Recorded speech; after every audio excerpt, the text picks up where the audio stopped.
ग्रहों की स्थिति के ऊपर।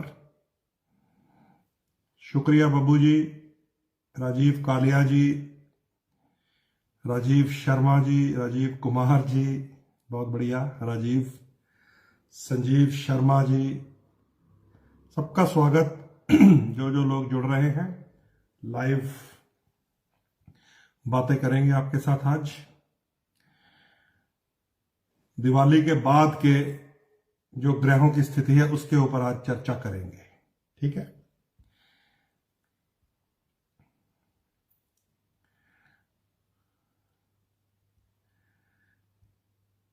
बिल्कुल सही है। तो दोस्तों, उम्मीद करता हूं आप सबका जो दीपावली का त्योहार है वो बहुत अच्छा गया होगा। माता लक्ष्मी, माता सरस्वती और गणेश जी की कृपा खूब आप पर बरसी होगी और आगे भी बरसती रहे, यही कामना करता हूं। त्योहार जो पर्व होते हैं वो हमारे जीवन में एक उत्साह भर देते हैं। कई बार रूटीन लाइफ में नीरसता आ जाती है, निराशा सी आ जाती है, और कार्तिक महीना जो होता है, ध्यान से सब समझ लीजिए, आप देखेंगे पंच पर्व आते हैं इसमें, एक के बाद एक त्योहार, एक के बाद एक त्योहार, एक के बाद एक त्योहार। जो हमारे ऋषि मुनि थे, हमारे प्राचीन, वो बहुत बड़े रिसर्चर थे, बहुत जबरदस्त शोधकर्ता थे। कार्तिक का जो ये महीना है, जब हम बातें कर रहे हैं, इस महीने में हर वर्ष सूर्य महाराज किस राशि में होते हैं पता है आपको? आप तो अब ज्योतिष सीख गए हैं मेरे साथ चर्चा करते करते। कार्तिक के महीने में हर साल सूर्य देव लगभग 15 या 16 या 17 अक्टूबर को तुला राशि में प्रवेश करते हैं। इसको थोड़ा पास कर लेता हूं, ऑडियो और अच्छी हो जाएगी।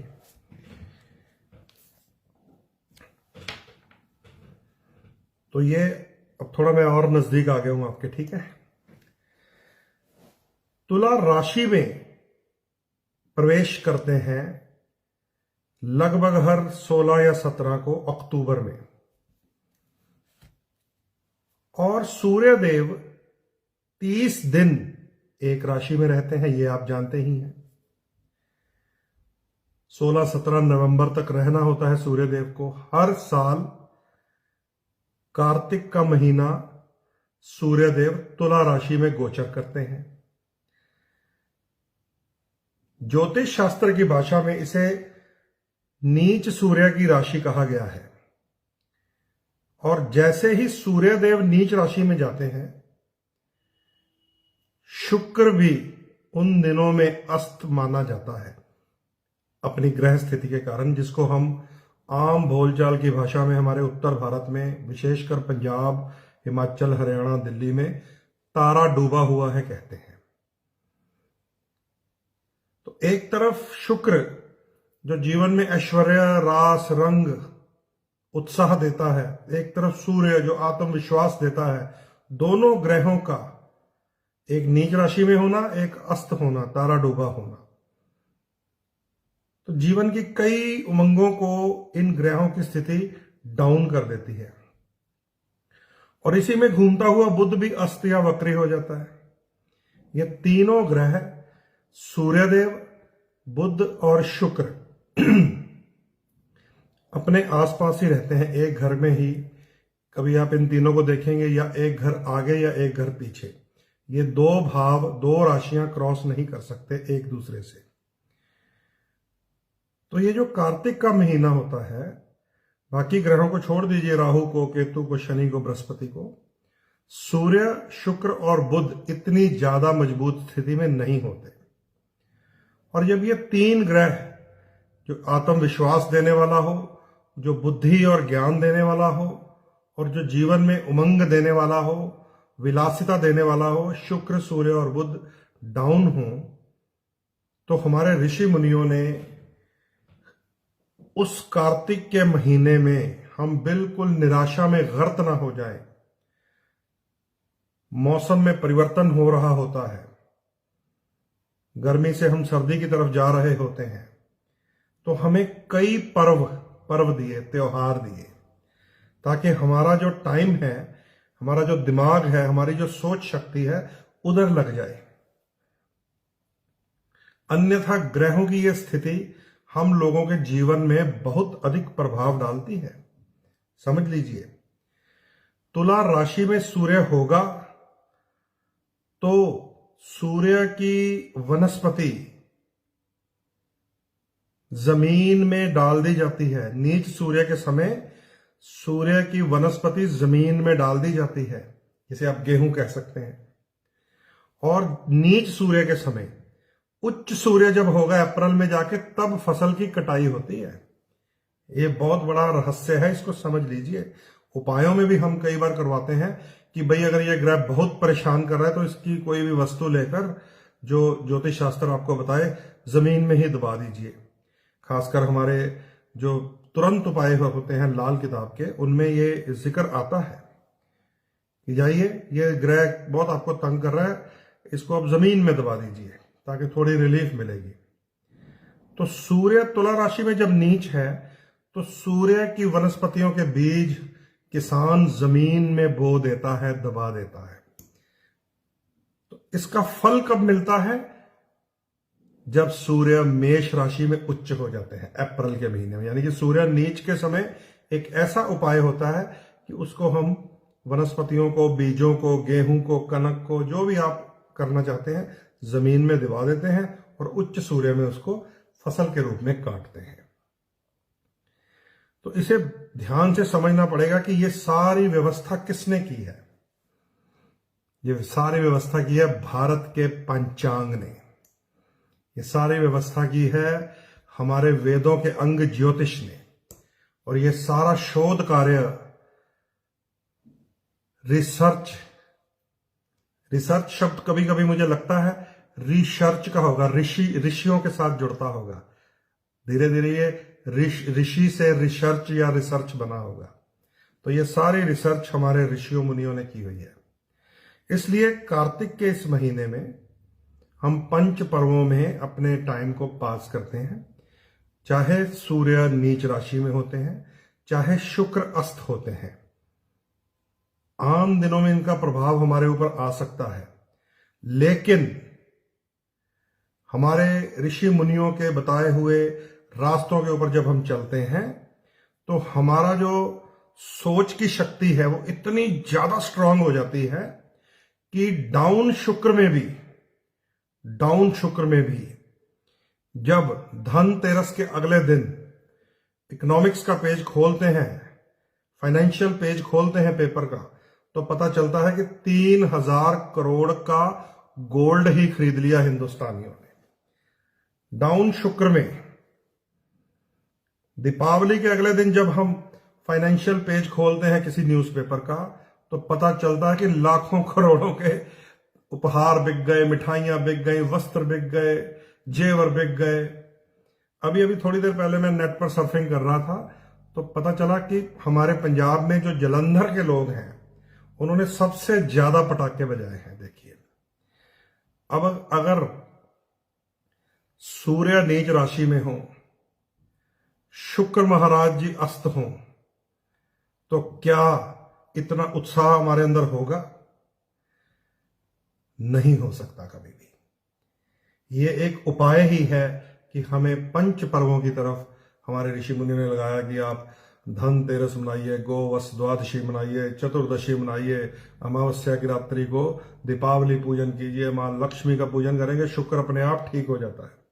मां सरस्वती का पूजन करेंगे, बुध और राहु अपने आप ठीक हो जाता है। गणेश जी का पूजन करेंगे, बुद्धि अपने आप ठीक होती है, केतु ग्रह उच्च हो जाता है। तो ये हमारे ऋषि मुनियों का हमें एक सुंदर उपहार है, सुंदर तोहफा है कि यहां पर पर्वों के बाद जब हम देखते हैं बाजार की बिक्री खुली होती है। आज भी सुबह मैंने एक पोस्ट किया है पेपर की कटिंग कि शनि वक्री से मार्गी हुए हैं, तो अचानक देखा कि प्रॉपर्टी के मैदान में अब हलचल होने वाली है। आपने सुबह वाला मेरा अगर मेरे साथ जुड़े हुए हैं तो पोस्ट पढ़ा होगा। तो ये ग्रहों का खेल है। 23 अक्टूबर को शनिदेव मार्गी हुए हैं, और शनिदेव जब वक्री होते हैं, ये जमीन जायदाद, प्रॉपर्टी, मकान सब शनि के साथ जुड़े हुए हैं। ये लोहे की मशीनरी, ये कारखाने, ये कल पुर्जे सब शनि ग्रह के साथ जुड़े हुए हैं। तो ये भी एक तरह से काम जो है वो स्लो हो जाता है। तो ये जो ग्रहों की चाल है, इसे समझना बहुत अधिक आवश्यक है। इसे जरूर आप समझते रहा कीजिए। हमारे जीवन में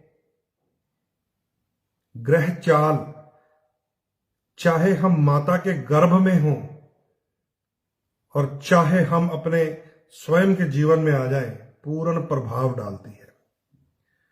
ये जो नवग्रह हैं, 9 ग्रह और माता के गर्भ के 9 महीने, किसी दिन इसको भी आपके साथ साझा करूंगा, क्योंकि आज मेरा जो सब्जेक्ट है वो मंगल ग्रह के ऊपर है कि माता के गर्भ के 9 महीने और ब्रह्मांड के नवग्रह किस प्रकार गर्भ के अंदर शिशु को प्रभावित करते हैं। ये गरुड़ पुराण में लिखा हुआ है। गरुड़ पुराण में ये सारे रिसर्च के विषय हैं, शोध के विषय हैं। इनके ऊपर हंसना, इनके ऊपर मजाक उड़ाना, इनको बिना सोचे समझे पखंड कह देना बहुत आसान है, लेकिन इनको समझ लेना, इनको जान लेना और इनको अपने जीवन में, आसपास अपने वातावरण में प्रभाव करते हुए देख लेना और समझ लेना बहुत बड़ी बात है। हर एक के पल्ले नहीं पड़ सकती। बुध ग्रह जो होता है ना, ध्यान से सुन लीजिए, बुद्धि का ग्रह है, ज्ञान का, और बुध अधिकतर अस्त या वक्री रहता है। इसका मतलब है कि मासिस पीपल में से, ज्यादा क्राउड में से, ज्यादा लोगों में से बुध ग्रह अस्त और वक्री होगा। और जब थोड़ी देर के लिए बुध ग्लो करता है सूर्य की रोशनी से, तब समझदार लोग पैदा होते हैं, ज्ञानवान। अधिकतर लोग मरीज पैदा होंगे तो थोड़ी देर के लिए, जब बुध अच्छा होगा तो डॉक्टर पैदा होते हैं। थोड़ी देर के लिए बुध अच्छा होता है तो अधिवक्ता पैदा होते हैं, बड़े बड़े वकील। बुध अच्छा होता है तो बड़े बड़े सीए पैदा होते हैं। आम जनता जिन्हें नहीं पता हिसाब किताब का, वो सीए के आगे, डॉक्टर के आगे, वकील के आगे चक्कर काट रहे होते हैं। इसी तरह यह ज्योतिष है। इसको ना समझने वाले मजाक भी उड़ा सकते हैं, इसको अंधविश्वास बोल सकते हैं, इसको पाखंड बोल सकते हैं, कुछ भी बोल सकते हैं, क्योंकि बुध अस्त होगा या वक्री होगा या नीच राशि में होगा, इसका मतलब है कि बुद्धि डाउन होगी। तो इसको समझना आवश्यक है। जैसे ही शनिदेव 23 अक्टूबर से मार्गी हुए हैं, वैसे ही आप अब धीरे धीरे देखेंगे शनिदेव अपना प्रभाव जैसे जैसे बढ़ाते जाएंगे मकर राशि में। संसार में कारोबार की स्थिति के ऊपर बेहतरी होती जाएगी, ग्राफ ऊंचा होता जाएगा। शनिदेव 2.5 वर्ष, 2.5 साल एक ही राशि में गोचर करते हैं। इस समय मकर में है। अब नोट कर लीजिए, 17 जनवरी को अगली डेट जो है शनिदेव की, 23 अक्टूबर को तो वो मार्गी हो गए हैं। 17 जनवरी 2023 को शनिदेव मकर राशि से निकलकर कुंभ राशि में प्रवेश कर जाएंगे। और ये दोनों राशियां शनिदेव की हैं। मकर से निकलकर कुंभ में, मकर राशि भी शनि महाराज की है और कुंभ राशि भी शनि महाराज की है। लेकिन ज्योतिष की भाषा में मूल त्रिकोण राशि, मोस्ट पावरफुल राशि या मोस्ट फेवरेट राशि शनिदेव की कुंभ राशि है। 30 साल बाद जब शनिदेव कुंभ राशि में प्रवेश करेंगे 17 जनवरी को, उस दिन के बाद के जो हालात होंगे वो और भी बढ़िया होंगे। हालांकि 23 अक्टूबर से बढ़िया होने तो शुरू हो गए हैं। आइए बाकी ग्रहों की स्थिति भी मैं आपको बता ही देता हूं, फिर मंगल